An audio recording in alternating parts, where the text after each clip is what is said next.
Live from New Delhi, you're watching DD India News Hour, India's voice to the world. I'm Siddharth Bharadwaj. Coming up in the next hour.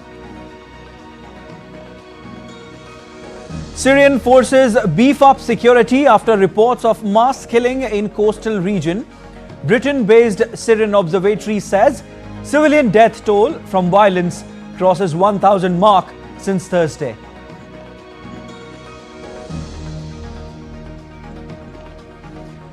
Heavy rains in Argentina's port city of Bahia Blanca caused substantial flooding, 13 dead in deluge, hundreds evacuated from their homes.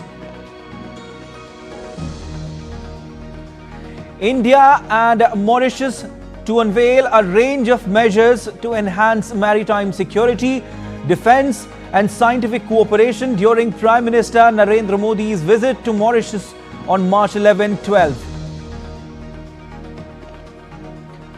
And in sports, India and New Zealand set to lock horns in Champions Trophy 2025 final at the Dubai International Stadium.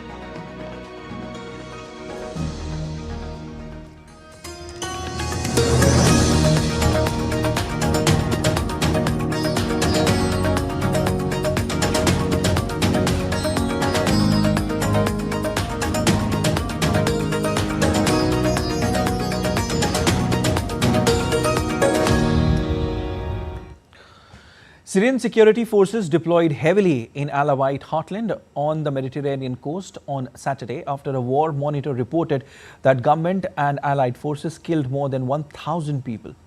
Residents of the region continued to report killings of civilians after deadly clashes broke out on Thursday between Syria's new authorities and gunmen loyal to toppled President Bashar al-Assad, himself an Alawite. The Syrian Observatory for Human Rights said the casualties included 745 civilians, 125 members of the Syrian security forces and 148 fighters loyal to Assad. Security forces on Saturday said they had regained control of much of the areas in Tartus and Latakia governorates. A defense ministry source said that all roads leading to the coast had been blocked to stop violations and help return calm, with security forces deploying in streets of coastal cities.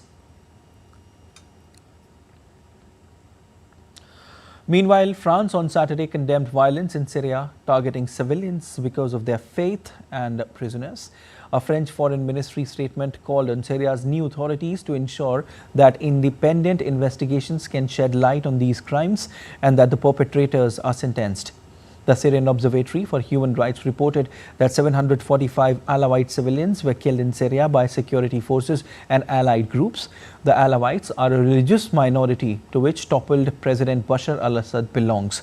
The wave of violence targeting them follows a rebel coalition led by Islamist group Hayat Tahrir al-Sham seizing power in December.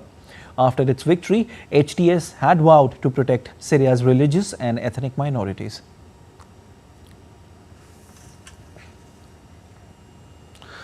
All right, and DD India correspondent Anil Thomas is joining us live. Hi Anil, a very good morning to you.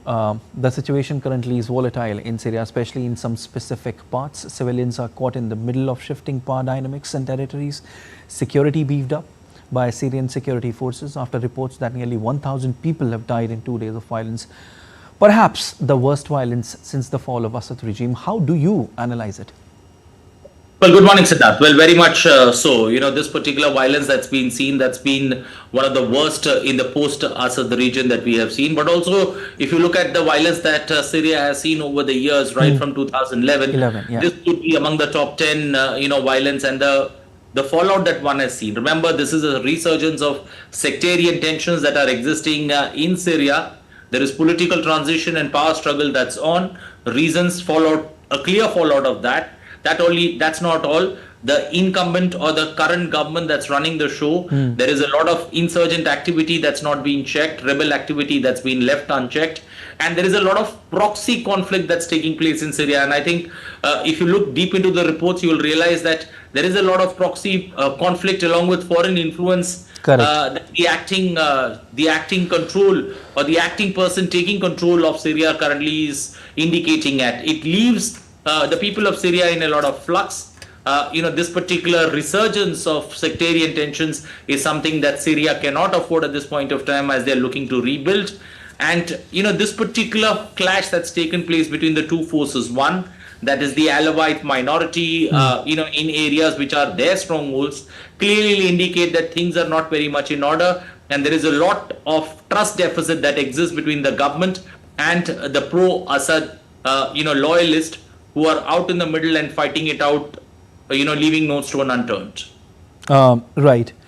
Anil, Syria's interim president Ahmed al-Shara has also come out with a statement. Any updates on that? Well, the statements clearly indicate that, the way forward, one needs to understand that over 1,000 lives lost is what independent agencies are saying. This number could easily rise to, 1,200 and beyond. But, we stick to 1,000 that the numbers have come. What needs to be done now is, there has to be some kind of security reform that needs to come into place. The trust deficit that I'm talking of, there has to be an inclusive governance that come into place. You've got to implement some kind of policies that ensure representation and protection of all ethnic groups.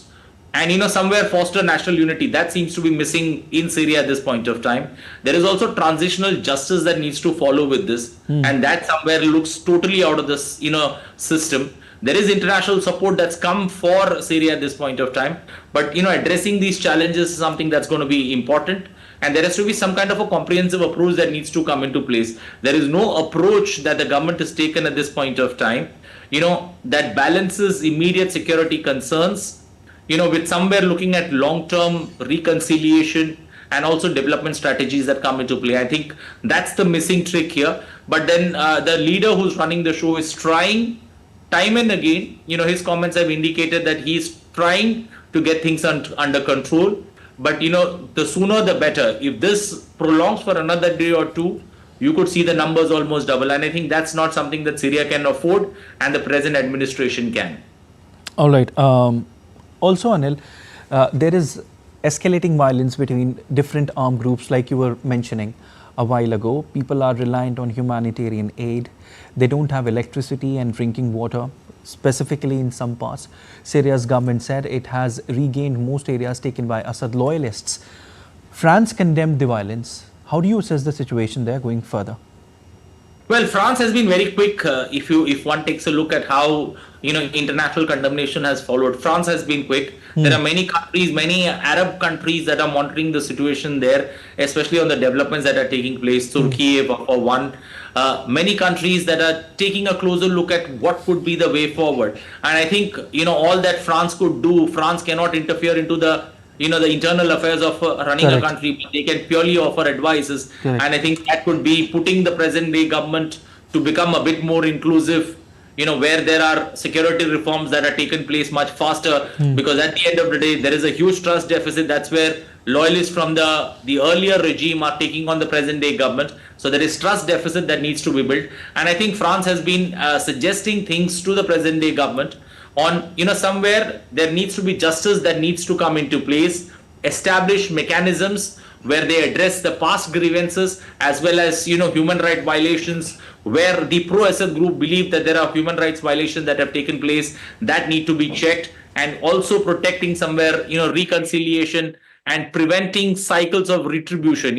This is something that they need to take care of. And I think French President Emmanuel Macron has been quick to suggest, but the world, along with many Arab countries, are watching the fluid situation that Syria is undergoing. Remember, Syria has something or the other. Syria comes back into the news somewhere in every quarter. Either it was in 2024, it was the dethroning of Assad, followed by, almost 2 to 3 months of calm, and suddenly you see this disruption taking place again. So, you have not you don't have a continued phase of peace that Syria has seen. There is something that is disruptive every 3 to 4 months. Right. And I think that's the thing that the present day government needs to do. The world is ready to help, but Syria needs to understand that, there has to be some kind of cohesion that the pro-Assad loyalists and the present day government need to bring to the table. Because if that transparency is missing, this particular talks time and again will take place. 3 months down the line, you will see more and more small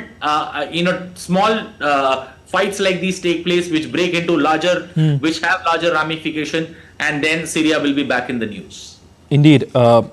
Volatile situation as of now there, and comprehensive approach is needed to make things better, like our correspondent Anil Thomas was saying. Thank you so much, Anil, for this wonderful analysis. And moving on, Israel and Hamas signaled on Saturday that they were preparing for the next phase of ceasefire negotiations. Israeli Prime Minister Benjamin Netanyahu's office on Saturday said that Israel will send a delegation to Doha on Monday in an effort to advance negotiations on the fragile ceasefire in Gaza. Meanwhile, Hamas said there were positive indicators for the start of the ceasefire's second phase talks. Hamas spokesperson Abdel Latif Al-Khanwa said in a statement that efforts of the Egyptian and Qatari mediators are ongoing to complete the implementation of the ceasefire agreement. The first phase of the Gaza ceasefire ended on March 1 after 6 weeks of relative calm that included exchanges of Israeli hostages for Palestinian prisoners. While Israel has said that it wants to extend the first phase until mid-April, Hamas has insisted on a transition to the second phase, which should lead to a permanent end to the conflict.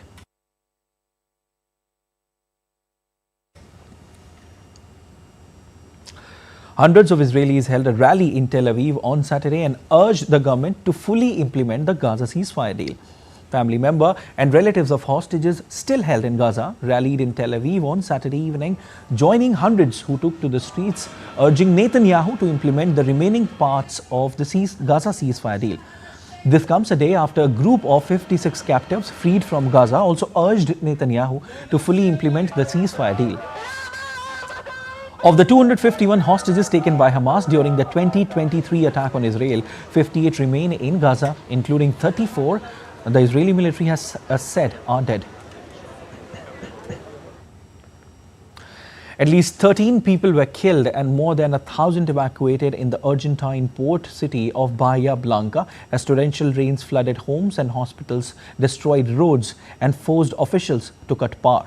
The mayor's office said more casualties were possible in the city of 350,000 residents located 600 kilometers southwest of the capital Buenos Aires.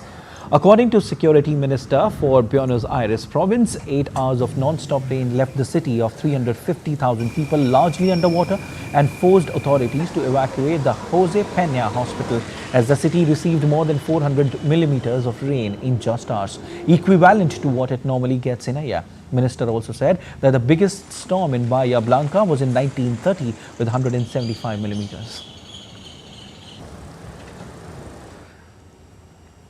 And in Australia, hundreds of thousands of people in Queensland state were without power on Sunday after ex-tropical cyclone Alfred brought damaging winds and heavy rains, sparking flood warnings. After days hovering off the coast as a Category 2 tropical cyclone generating heavy weather across the region, Alfred weakened into a tropical depression before making landfall on Saturday evening. Strong gusts and heavy rain have brought down power lines and sparked flood warnings on swollen rivers along a 400-kilometer stretch of the coast straddling southeast Queensland and northeast New South Wales.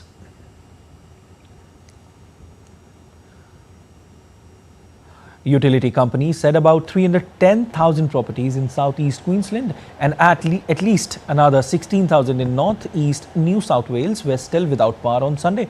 Prime Minister Anthony Albanese warned that the weather was still perilous as warnings for floods, severe weather and hazardous surf have been issued for parts of Queensland and New South Wales. The situation in Queensland and northern New South Wales remains very serious due to flash flooding and heavy winds. Heavy rainfall, damaging wind gusts and coastal surf impacts are expected to continue over coming days. I urge everyone to continue to listen carefully to the emergency authorities. At least 14 people have lost their lives in the latest round of Russian strikes with no end to the conflict in sight. The overnight Russian missile and drone attacks on Ukraine's eastern city of Dobropilya and a settlement in the Kharkiv region also left 37 wounded, including 5 children. The strike also caused infrastructural damage affecting 8 multi-story buildings and 30 vehicles. Meanwhile, a separate Russian attack left 3 dead and 7 wounded on the Kharkiv region in the northeast. Australian Prime Minister Anthony Albanese has expressed willingness to consider participating in a peacekeeping mission in Ukraine, though Australian PM has emphasized the deployment of peacekeepers is premature at this point.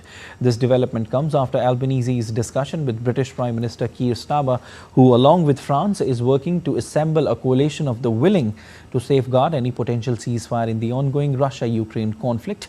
Albanese further stated that Australia will send a senior representative to a Chiefs of Defence meeting in Paris on Tuesday to discuss future backing for Ukraine. European countries are scrambling to increase their support for Ukraine amidst US President Donald Trump's efforts to negotiate directly with Russian leader Vladimir Putin, aiming to end 3 years of Russia-Ukraine conflict.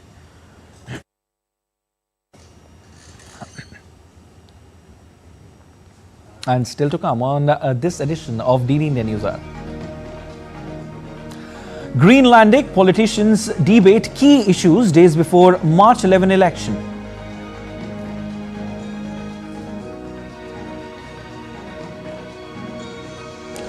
Race underway to replace Canada's Prime Minister Justin Trudeau as Liberal Party to choose new leader on Sunday.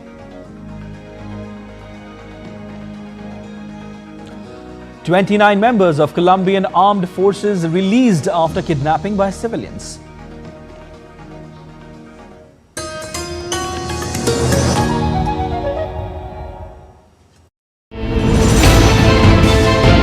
Geopolitics and trade deals. Economic challenges amid development. Hard work and the path to prosperity. It's the economy always. Between walkers, money is what money does and says. Supply creates its own demand. Between the bulls pulls and bears tears. When supply chains globalization and India rises to the podium.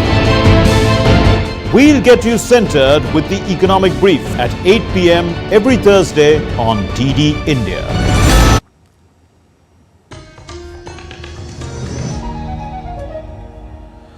You're watching DD India News Hour. I'm Siddharth Bharadwaj. Members of Greenland's main political parties took part in a televised debate in Nuuk on Saturday ahead of the March 11 election. Candidates and members of the parties, including Prime Minister Mute Agere, discussed major issues in front of public, in which independence has taken centre stage after renewed US interest in the island. A candidate with Narelak, in fact, Kuno Fenka, said that his party wanted a proper process towards the real independence, while Aurora Janssen, who is running for a parliament with Innovate Atakati Git, said the economy was a key issue in the election. We want to have the sovereignty of Greenland. We are fully aware that we can't reach utopia. We need to have partners in that sense. So we want sovereignty of our country and own our country in a proper process towards the real independence. It's very important because of the crisis between Greenland, Denmark and the United States, and the United States and the world. Everything has been turned upside down. Economy is very, very important here in Greenland, because without economy you don't have independence. We have to get more businesses started up, and we have to collaborate with other companies and other countries so we can have mining started. Because without economy we don't have any social security, we don't have any hospital that can take care of us. And we are only about 57,000 people here in Greenland. Meanwhile, another candidate for the Greenland Parliament, Nivi Rosing from Innovate Atakati Git Party, also participated in the televised debate. We want better welfare, always people first, and then after, like, our goal is independence, but we need to also make sure that we have to establish a system before that. As the Liberal leadership race reaches its final days, candidate Mark Carney made a powerful appeal to voters at the spirited rally held earlier this evening in Mississauga. Hundreds of enthusiastic supporters gathered at the Mississauga Convention Centre, eager to hear Carney's vision and strategy for Canada's future. A team was there to capture the energy and message. Here's more. I was working to build strong economies. And now I'm calling on those same values in the face of this crisis. We need to do some things differently because new threats demand new ideas and new challenges demand new leadership. With the decisive vote approaching on March 9th, candidate Mark Carney hosted a vibrant rally at Mississauga Convention Centre. Hundreds of supporters gathered this evening at Mississauga to hear former Bank of Canada Governor outline his vision of Canada. Carney emphasized his extensive experience in managing economic crisis. They want our water, they want our land, they want our country. Never. Think about it for a moment. Think about it for a moment if they succeeded. They would destroy our way of life. Look at this room. It's an amazing room of Canadians. Supporters at the event expressed confidence in Carney's economic expertise and his ability to unify the party ahead of upcoming federal elections. We are supporting Mark Carney because he is the right candidate for the party and the right person for the leadership. Because we need the person who can lead Canada. We are looking for a good change in the country at this point. And that's why we are here to support Mark Carney. Well, I think it's a great day to be here in the regional Peel at this amazing Peel rally with Mark Carney, who's going to be the next leader of the Liberal Party of Canada and our next Prime Minister. What I like about Mark Carney is just his depth of experience and knowledge. He has great economical and fiscal knowledge. Now the time to have a new leader elected, and Mark Carney will be the new replacement. Former Finance Minister Chrystia Freeland is also a strong contender. Known for her role in negotiating the US-Mexico-Canada agreement, Freeland advocates for a firm stance against US tariffs and underscores the importance of defending Canadian sovereignty in the face of external pressures. Karina Gold, former Government House leader, brings a relatable middle-class perspective to the race. Other candidates like Frank Bellis emphasizes innovation and technological advancement. The leadership election processes involved a ranked ballot system across Canada's 343 parliamentary ridings, with each riding allocated 100 points. A candidate must secure over 50% of the points nationwide to win. If no candidate achieves this in the first round, the lowest securing candidate is eliminated and votes are redistributed based on voter preferences until a winner emerges. From Canada, Tarun Paul Singh. Canada's Liberal Party will announce its leader in Ottawa on Sunday to replace Canada's Prime Minister Justin Trudeau. 4 candidates qualified to run in the Liberal leadership race, but only 2 are seen as viable contenders. 2 names doing ground among frontrunners include Chrystia Freeland and Mark Carney. The upcoming Canadian federal election is shaping up to be a pivotal moment in the country's political landscape. With Justin Trudeau stepping down as Prime Minister earlier this year, the Liberal Party is in the midst of selecting a new leader, widely expected to be Mark Carney. The leadership change has injected fresh energy into the Liberals, who are currently trailing the Conservative Party in the polls. Canada's ruling Liberal Party is all set to choose a new leader to replace Prime Minister Justin Trudeau on March 9. Unlike in Australia and Britain, where prime ministers are chosen by legislators and can be removed as and when required, the heads of political parties in Canada are chosen by members in special contests. People who have registered as Liberals can vote. There is no fee to becoming a party member. Canadians and permanent residents are eligible for membership. The party said on January 30 that around 400,000 people had signed up to vote. Canada has a population of around 41 million. Now let's understand how results are calculated. The contest will be a ranked ballot of voters in each of the 343 parliamentary constituencies, also known as ridings. Each riding is allocated 100 points. These are distributed based on the ratio of votes won by a contestant in each riding. The system means a candidate must have broad backing across the country rather than just amassing the largest number of supporters. Voters in each riding rank the candidates in order of preference. If no contestant gets more than 50% of the overall points on the first count, the leadership contestant who received the least points is eliminated. This is where the ranked ballots play a key role. The Liberal Party will redistribute the ballots of the eliminated contestant to the other contenders based on who voters in each riding choose as their second option. This process continues until someone takes more than 50% of the points. Canada's political landscape is diverse, with several parties shaping its democracy. Let's take a look at the main ones. The Liberal Party of Canada, it's known for its centrist and progressive policies. The Liberals have been a dominant force in Canadian politics. They were led by Justin Trudeau until recently. Conservative Party of Canada, positioned on the centre-right, the Conservatives focus on fiscal responsibility and traditional values. Pierre Poilievre is the current leader.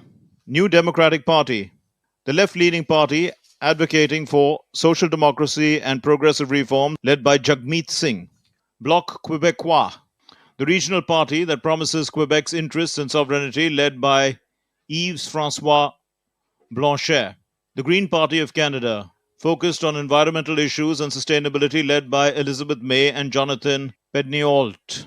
People's Party of Canada, a newer party with a focus on libertarian and populist policies, led by Maxime Bernier. Under Canada's fixed election law, the next national vote must be held by October 20, but could take place much sooner.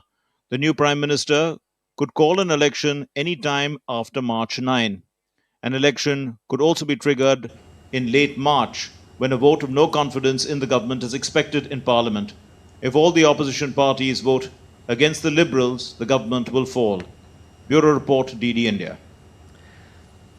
Germany's conservative election winner Friedrich Merz came a step closer on Saturday towards forming a government which he has pledged will revive Europe's top economy and its armed forces with massive new spending. Merz's Conservatives and the Social Democrats concluded preliminary talks on forming a coalition government on Saturday, promising to get tough on illegal migration, support industry and boost the economy. Merz praised the extremely good and very collegial atmosphere of talks that had passed a major hurdle less than 2 weeks after the February 23 elections. He said both sides had agreed on tough new steps to limit irregular immigration, including refusing all undocumented migrants at the borders, even those seeking asylum. In these challenging times, we as Social Democrats are very clear. We stand by the responsibility we bear for our country. We will act for a strong Germany, and we will act fairly for the people in our country. Iran's Supreme Leader Ayatollah Ali Khamenei has lashed out at the US, accusing it of bullying tactics after President Donald Trump revealed he would send a letter proposing nuclear deal negotiations. In a speech in Tehran, Khamenei claimed that the true intentions of Washington's offer is domination and not finding solutions. Essentially, Khamenei believes the US aims to exert control over Iran rather than genuinely resolve issues. Despite showing willingness to negotiate with Tehran, Trump has revived the maximum pressure campaign aimed at isolating Iran economically and reducing its oil exports to zero. This move marks a return to the strategy employed during his first term in the White House.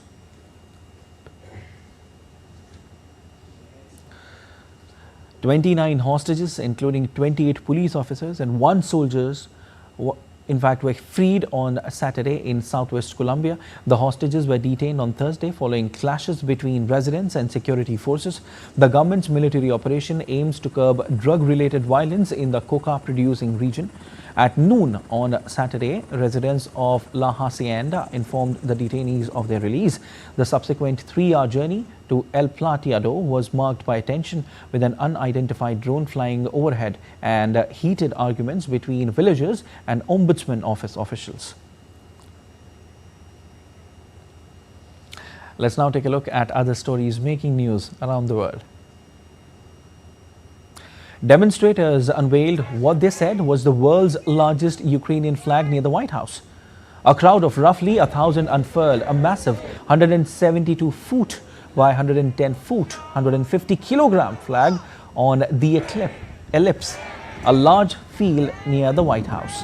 The demonstration took place to show support for Ukraine amidst the Russia-Ukraine conflict. California opened a contemporary art biennial, Desert X, in the desert of the Coachella Valley on the outskirts of Palm Springs.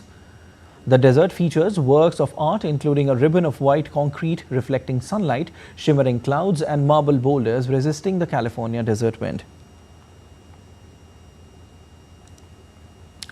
Vietnam will soon grant visa exemptions to citizens of 12 countries starting this March 15. Germany, France, Italy and United Kingdom are few countries in this list.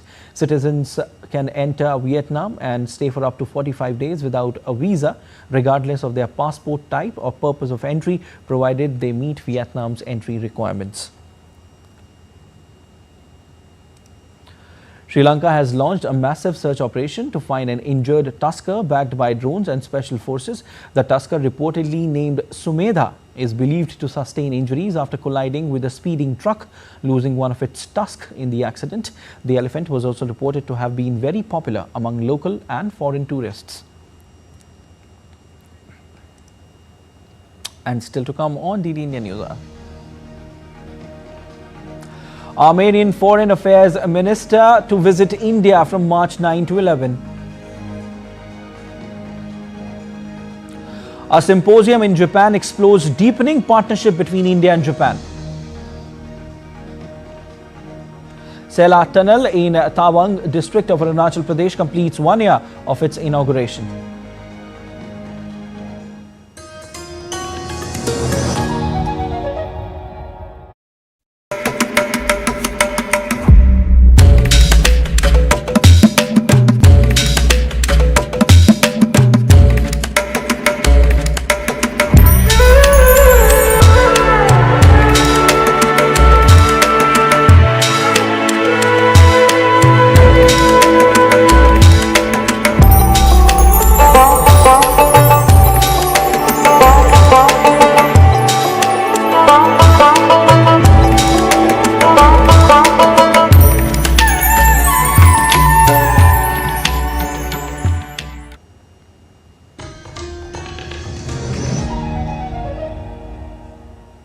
You're watching DD India News Hour. I am Siddharth Bharadwaj.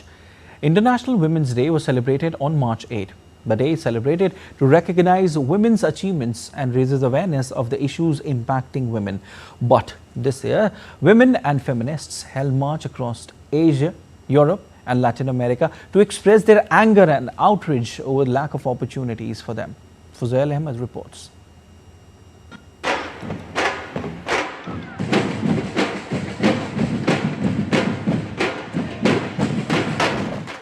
The International Women's Day, marked annually on 8th of March, raises awareness of the issues impacting women all over the world. This year, on International Women's Day, women and feminists held march across Asia, Europe and Latin America to express their anger and outrage on March 8. In US, thousands of people took to the streets in Boston for the Women's March on International Women's Day. Several organizations participated in the rally and march, which voiced their concerns about women's rights and health care. We will not stand for someone trying to take over our country and our rights, our freedoms to our bodies, our national parks. We're not just here today for women's rights. It's the women that have to stand up and fight for what's right. While in France, demonstrations and rallies were held in Paris to mark International Women's Day. Organizers say rally drew some 120,000 people. Women took opportunity to express their anger over lack of action for their rights. If I've come here today, it's because I feel a responsibility, both for myself and for my daughter who is accompanying me, and for all the women who are here today, and for all those who don't have the opportunity to demonstrate around the world or in France, who don't have the opportunity to make their voices heard. Thousands of women danced, chanted slogans and waved placards during a march organized in Buenos Aires to celebrate International Women's Day. In Turkey, hundreds gathered in Istanbul's Kadıköy district to mark International Women's Day. Videos shared on social media and local media suggested that several attenders were detained. In Latin America, thousands of women and feminists expressed their anger and outrage during the International Women's Day marches in Mexico, Argentina, and Peru. In Mexico City, protesters marched through the downtown area to the presidential palace, chanting slogans against gender violence. In Lima, the march progressed through the city center with chants advocating for equality and condemning gender crimes. In Buenos Aires, Argentina, President Javier Milei became a focal point of the feminist protests. Since Milei took office in December 2023, women's rights have reportedly lost support from the government. In Brazil, thousands of women and feminists took to the streets in Brazil and Chile to make their voices heard in defense of the rights they have secured and to continue the fight for further advancements. We women still have to defend our rights. We are going through a wave of conservatism. They are after our rights. So we are here first to fight for those rights we have already achieved and also to fight for new rights. But the unique message for women's empowerment came from a message beamed on the Eiffel Tower in Paris. The message SOS Afghan Women, expressing solidarity with women living under Taliban rule in Afghanistan, was beamed on the Eiffel Tower in French, English, Dari and Pashto. The International Women's Day celebrates social, economic, cultural and political achievements of women. The year 2025 also marked the 30th anniversary of the Beijing Declaration and Platform for Action. Fuzail Ahmed reports for DT India. India's Prime Minister Narendra Modi will be on a two-day state visit to Mauritius on March 11th and 12th. He will hold bilateral discussions with Prime Minister Naveen Chandra Ramgoolam. PM Modi is the chief guest at the Mauritius National Day celebrations. A contingent of the Indian Navy and Air Force will be taking part in the Mauritius National Day celebrations. The Prime Minister is being invited also as the chief guest for the National Day celebrations of Mauritius, which will take place on the 12th of March. The Prime Minister will call on the new President of Mauritius, His Excellency Mr. Dharamveer Gokul, and this will be followed by bilateral meetings with Prime Minister Ramgoolam. It is expected that there will be meetings with other political leaders during the visit.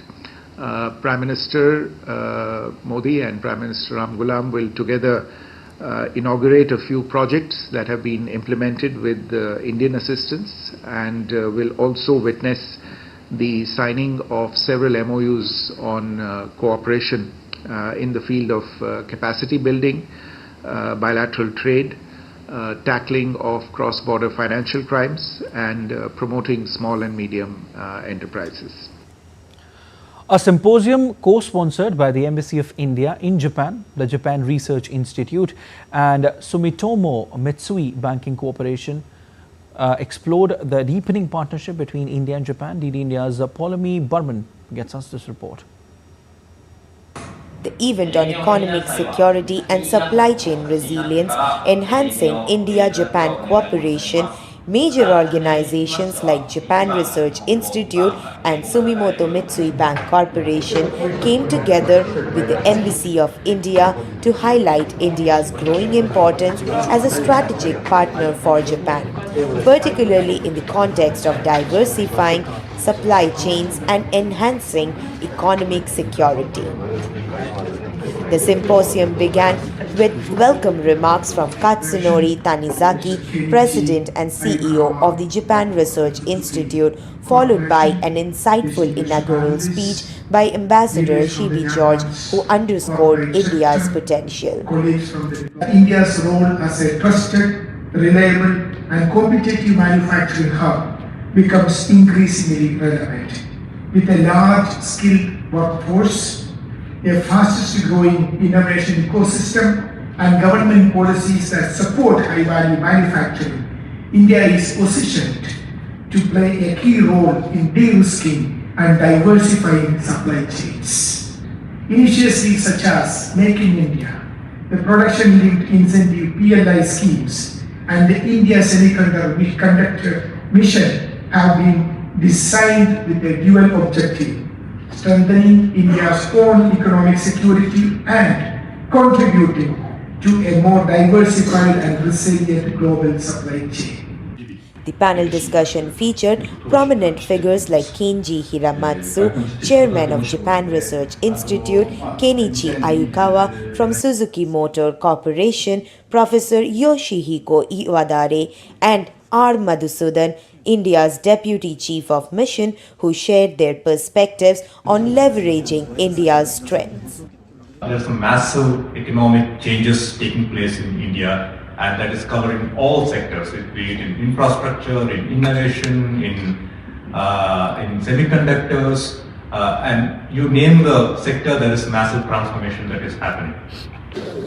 As the networking session commences here, one thing resonates strongly, that India provides a stable and growth-oriented environment for Japanese businesses, keeping the focus on skilled labor, technological advancement and innovations. India is an attractive destination for global business. This is Paulami Burman reporting from Tokyo for DD India. Armenian Foreign Affairs Minister Ararat Mirzoyan will arrive in New Delhi on Sunday. During his two-day visit, the Armenian Foreign Minister will meet External Affairs Minister Dr. S. Jaishankar on Monday. He is also scheduled to deliver a lecture at the Indian Council of World Affairs. Armenian Foreign Minister Mirzoyan earlier visited India in April 2022 to participate in the Raisina dialogue. India and Armenia share friendly relations rooted in historical ties between people of the two countries. In 2022, the 30th anniversary of the establishment of diplomatic relations between India and Armenia was celebrated. Sela Tunnel, the highest bi-lane tunnel in northeast India's Arunachal Pradesh, completes here. Situated at an altitude of 13,000 feet, the tunnel was inaugurated by Prime Minister Narendra Modi in 2024. Over the past year, the Sela Tunnel has revolutionized connectivity in the region, ensuring year-round unhindered movement for tourists, locals and Indian Army convoys. The tunnel has significantly reduced travel time and transportation costs to forward areas, including Tawang. It has earned several prestigious accolades, including a mention in the World Book of Records and the ASSOCHAM Award.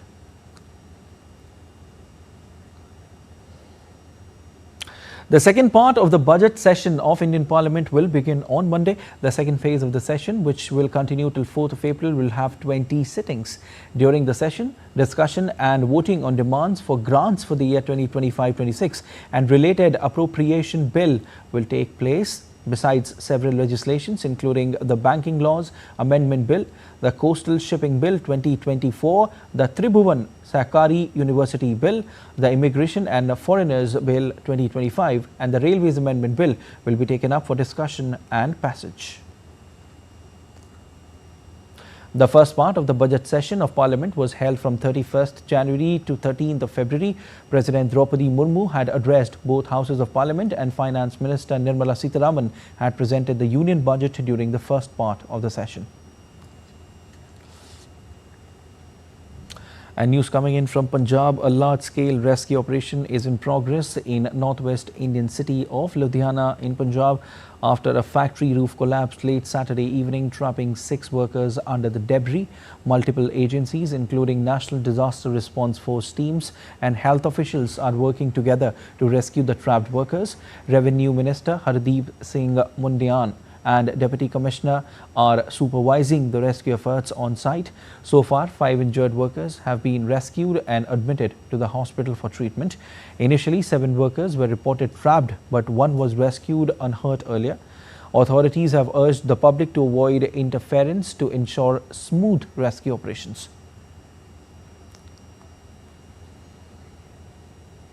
And still to come on DD India News. A mesmerizing opera performance presented at iconic Lotus Temple in India's capital, New Delhi. India celebrates Latmar Holi in Barsana in northern state of Uttar Pradesh.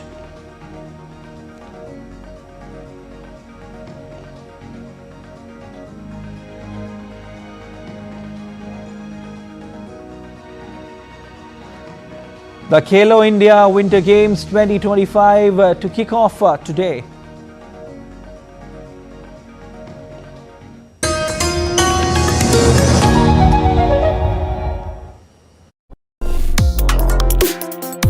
Complex issues, hidden agendas, twists and turns, strategic games. We think all dots are linked. We just need to connect them.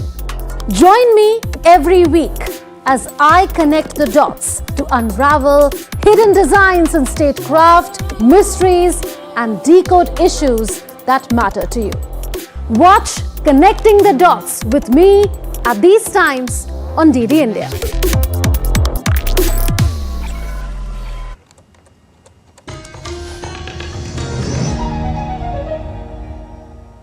You're watching DD India News on. I'm Siddharth Bharadwaj. And a mesmerizing opera performance unfolded on Saturday at the iconic Lotus Temple in the heart of Delhi. Organized by the Nibrana Music Foundation in collaboration with the Austrian and German embassies, the event not only provided a grand stage for Indian opera singers, but also strengthened cultural ties between the nations, celebrating the universal language of music.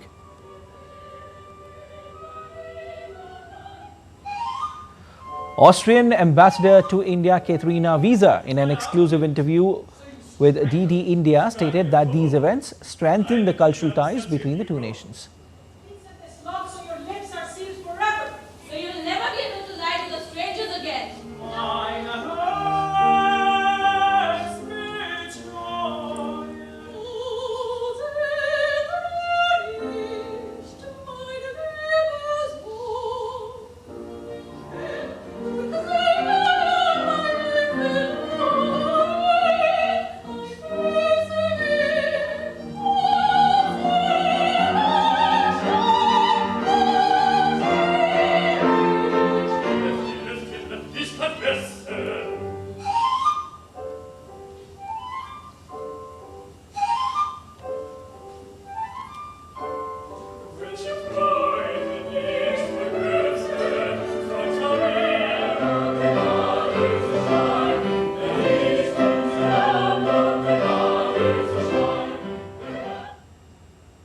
If you start performing the cultural traditions of another country, it produces very close links. And I'm sure that maybe in the future these young singers, they may also perform or study in the West, and vice versa. I think we are actually having to start the performance now. So I'm sure it will strengthen our cultural links in the future. You're watching DD India News. Our time now for sport, and the stage is all set for a thrilling finale as India and New Zealand gear up to face each other in the ICC Champions Trophy 2025 final at the Dubai International Cricket Stadium on Sunday. The stakes couldn't be higher as both the cricketing giants compete for one of cricket's most coveted titles. A report.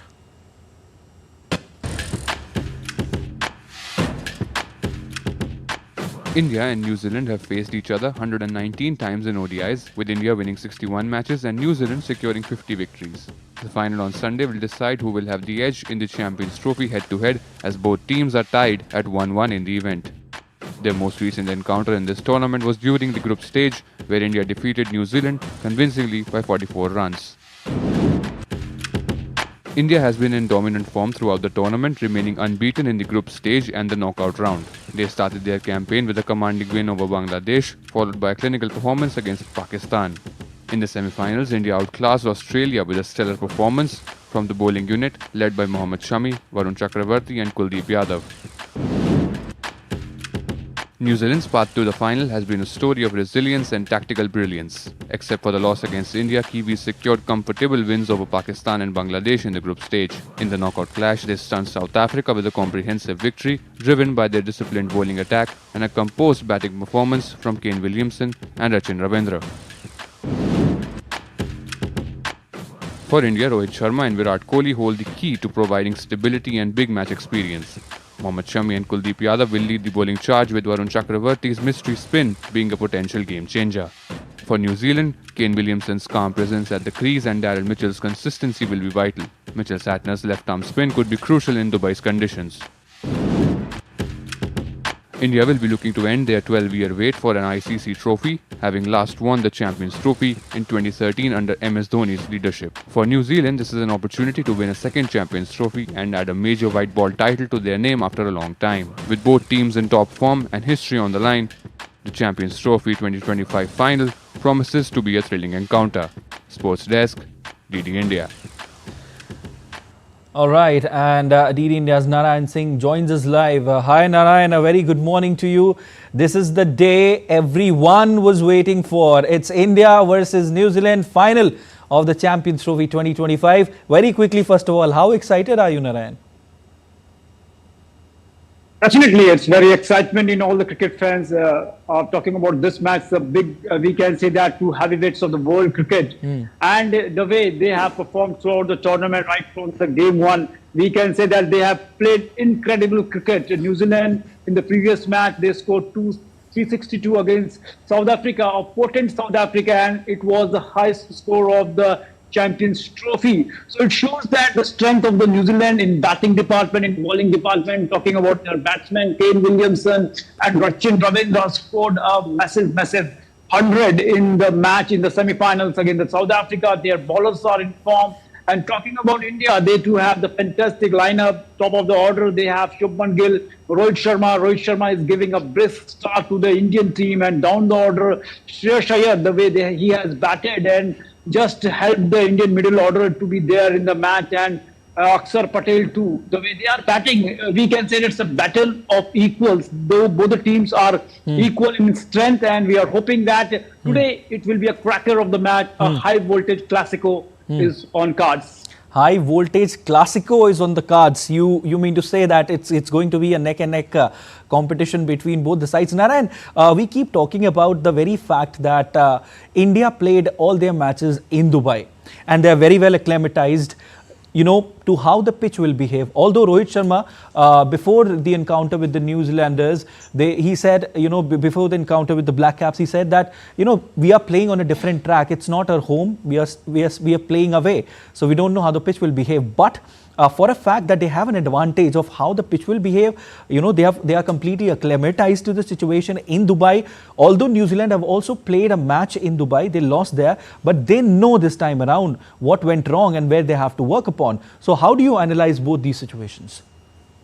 Not talking about playing at a single venue is nothing like that. India has an advantage because in every match they have played on a different strip, and the conditions and the way the ball is walking, the ball is behaving in those pitches was totally different. So it is totally wrong to say that India has an advantage in Dubai. And the second fact is that they are practicing at the ICC Academy in Dubai, which is we can say that the condition there in the Dubai Academy is totally different from the stadium where the Indian team is playing. And apart from that, giving few former players like Nasser Hussain, Michael Atherton are saying that India has an advantage, and Pat Cummins, who is not playing here for the Australian captain, was not playing in the Champions Trophy, he also said that. But thing is that when you are playing at Dubai, India is playing at the Dubai after a very long time. They went there, they played good cricket, they played a skillful cricket, they knew how to adapt the situation. They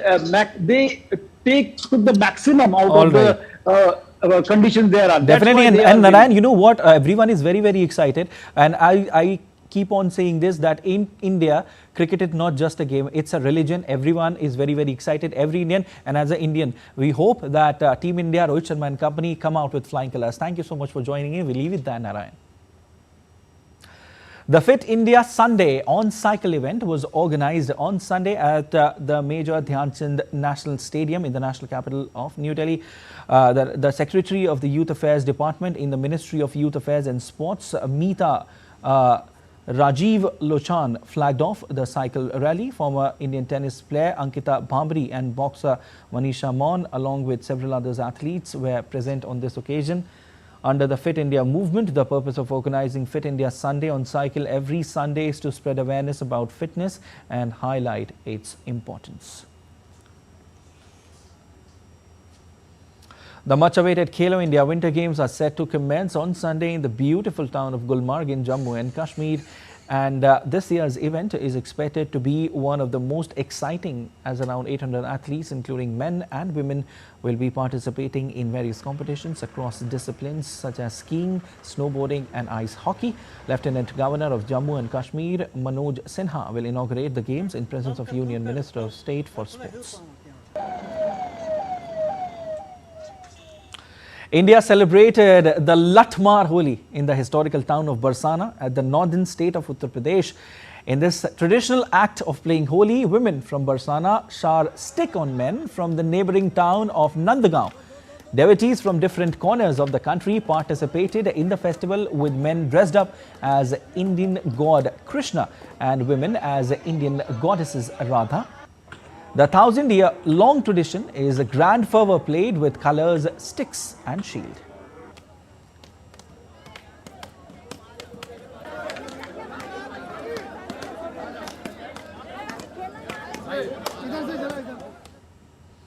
Well, that's how you celebrate Holi in India. It's a festival that's richly celebrated in the country. And that's all for this edition of DD India News Hour. But let us know your thoughts on the news of the day. For those on the go, you can get all the latest news and updates from India and across the world on DD India mobile app. The app is available on both Android and iOS platforms, and you can scan the QR code on the screen to download now. We'll be back with more news as it breaks here on DD India. I'm Prasar Bharati from all of us here in Delhi. Thanks for watching DD India News Hour.